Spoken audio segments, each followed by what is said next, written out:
중국 경제의 거품이 꺼지면서 부동산 개발 기업들의 디폴트가 끝없이 이어지고 있는 모습입니다. 헝다그룹에 이어 중국에서 네 번째로 큰 부동산 개발 회사까지 디폴트 위기에 몰려버렸고, 또 다른 거대 부동산 회사의 계좌 동결로 시장은 패닉 상태에 빠져버렸습니다. 하지만 문제는 그것만이 아니었습니다. 중국 경제는 공산당 지도자들 간의 대립으로 더욱더 침체 위기에 직면해 버렸습니다. 자세한 내용 전해드리겠습니다.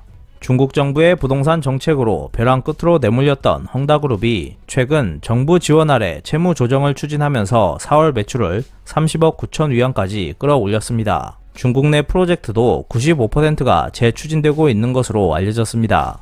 지난 5월 4일에는 중앙은행, 은행보험감독관리위원회, 증권시장감독관리위원회 등이 일제히 부동산 대출을 지원하라는 신호를 업계에 내놓았고, 그로 인해 여건도 나아질 것처럼 보였습니다. 하지만 지난 5월 12일 중국에서 네 번째로 큰 부동산 개발 기업 융창이 2022년 4월 11일까지 지불해야 하는 7억 4,200만 달러에 대한 해외 채권이자 2,950만 달러를 해결하지 못하면서 채무 불이행 상태에 빠져버렸습니다. 융창은 미화로 구성된 4개의 선순위 채권을 보유하고 있으며 지불해야 하는 이자는 총 1억 400만 달러였습니다. 이자 지급일은 각각 4월 11일, 4월 19일, 4월 20일, 4월 26일이었지만 30일 이자 지급 유예기간까지 모두 넘겨버렸습니다. 융창의 채무 불이행은 중국 부동산 대기업의 부채 문제가 증가하고 있음을 보여주는 사례입니다.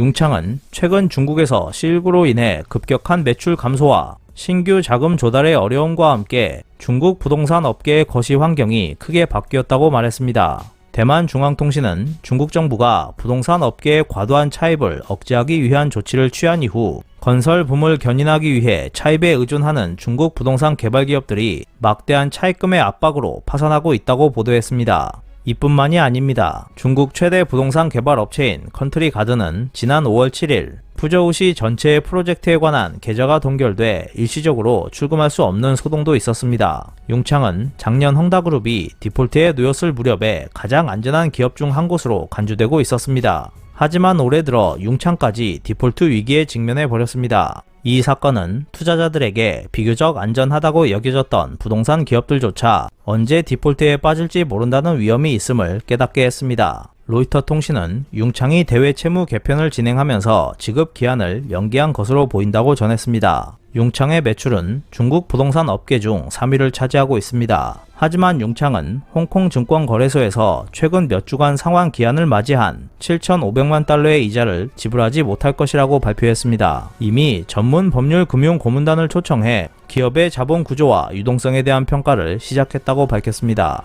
지난 수십 년간 중국 부동산 업계는 황금기를 보냈습니다. 부동산 개발업자들은 높은 레버리지를 활용해 황금기를 기회로 만들었지만 그 일로 채무가 급격히 증가해버렸습니다. 지난해부터 중국 시장감독관리당국은 부동산 업계에 대한 구조조정을 시작하면서 부동산 개발업자들에 대한 대출을 제한했습니다. 그 때문에 부동산 개발업자들의 자금 흐름이 막히면서 디폴트 물결이 하나씩 밀려온 것이었습니다. 헝다그룹은 3천억 달러의 채무 위기를 겪었으며 이것은 중국 부동산 업계 전체에 파급되었습니다. 화양연홀딩스, 카이사그룹홀딩스, 중리양홀딩스 등 중국의 부동산 개발 기업들이 줄줄이 디폴트 경보를 내렸고, 실제로 화샤싱푸, 태화집단, 난광발전, 시닉홀딩스, 선샤인백 등이 채무 위기에 직면했습니다. 상황이 이렇다 보니 중국 당국은 부동산 업계에 대한 대출 완화 메시지를 지난 5월 4일에 내놓았습니다. 융창에 대해 좀 더 설명하면 이 기업이 발행한 기업 채권은 77억 달러로 이는 중국 부동산 개발 기업 중 네 번째로 큰 금액입니다. 융창은 이미 자금 조달에 어려움을 겪고 있었고, 또한 실19 사태 악화로 매출이 타격을 받고 있었습니다. 또 다른 논란이 되고 있는 컨트리 가든의 계좌 동결 문제는 푸저우에서 추진되던 합동 프로젝트가 원인이었습니다.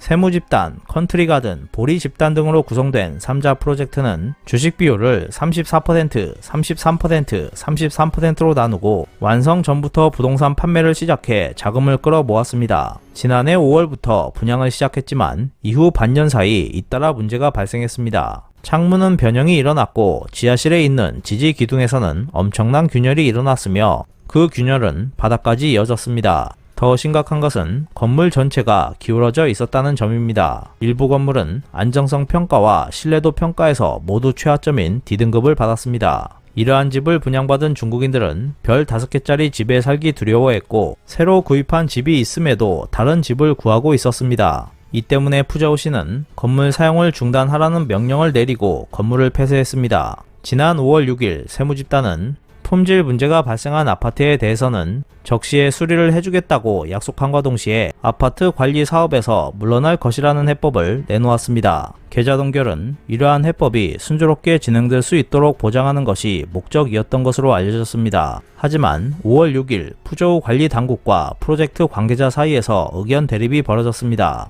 컨트리 가든 측이 관리 당국에 대해 정부 측이 건축 안전 문제를 매우 중요하게 생각하다 보니 이런 모순이 발생했다며 당국 측 기준이 엄격한 것도 문제가 있다고 주장한 것이었습니다. 사실 지난 4월 말 정치국 회의에서 주택 구입 자금 관리 최적화가 요청되었습니다. 푸저우시의 조치는 이 요청에 따른 것이었습니다. 컨트리 가든이 푸저우에서 진행하는 모든 프로젝트에 대해 계좌가 동결되면서 투자자들 사이에서는 당국 때문에 부동산 관련 불확실성이 커지는 것 아니냐는 우려가 확산되었습니다. 이후 사태는 다시 급변해 5월 7일 오후 동결됐던 컨트리 가든 관리 계좌에 대한 동결 해제 명령이 내려지면서 계좌 관련 일은 정상적으로 처리할 수 있게 되었습니다. 하지만 시장에서는 이번에는 컨트리 가든 프로젝트의 자금 계좌에 대한 관리 강화가 이뤄질 것이라는 소문이 돌았습니다. 푸저우시가 따로 통지를 한 도시는 없었지만 시장에서는 패닉 상태가 이어졌습니다. 이러한 상황이 보여주는 것은 융창이나 컨트리 가든처럼 안전 기업으로 여겨졌던 기업들도 언제든지 디폴트 위기에 직면할 수 있다는 것이었습니다. 중국의 부동산 버블 붕괴는 심각해지고 있고 주택 가격 하락은 멈추지 않고 있습니다. 중국의 지방 정부는 부동산 시황 악화에 따라 토지 이용권 매각 이익이 감소하면서 재정 악화에 직면했습니다. 이 때문에 일각에서는 2022년 중국의 실질 GDP 성장률이 3%대로 떨어질 것이라고 예상하고 있습니다. 그리고 선행 성장률 하락 우려가 높아지는 가운데 중국 공산당 정권은 간부들에게 절약하는 것을 철저히 요구하기 시작했습니다. 그렇게 되면 중국의 개인 소비는 지금보다 감소할 것이고 경제 활동은 위축될 것입니다. 더군다나 최근 해외 자본이 급격히 빠져나가면서 중국 금융시장의 혼란이 커질 것이라는 우려도 나오고 있습니다. 그 어느 때보다 중국은 세계 경제의 발목을 잡아당길 것입니다. 더 큰 문제는 시진핑파와 반시진핑파의 분열로 인해 현재 중국의 경제 정책 방향을 제대로 가늠하기가 매우 어려워지고 있다는 점입니다. 중국에서 부동산 위기가 발생하고 있는 근본 원인은 중국 공산당이 토지 자원 경제에 너무 의존했다는 것에 있습니다. 다른 나라도 비슷한 문제가 있겠지만 자본주의 시장과 달리 공산주의는 그 사상이 전 세계를 개조한다는 발상이 있기 때문에 정책이 극단적이고 게다가 권력 투쟁이 얽힙니다.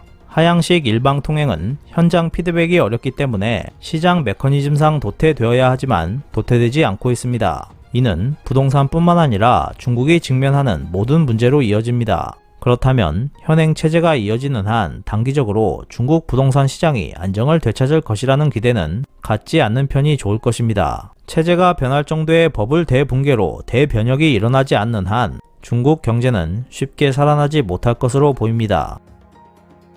이상 피커TV였습니다.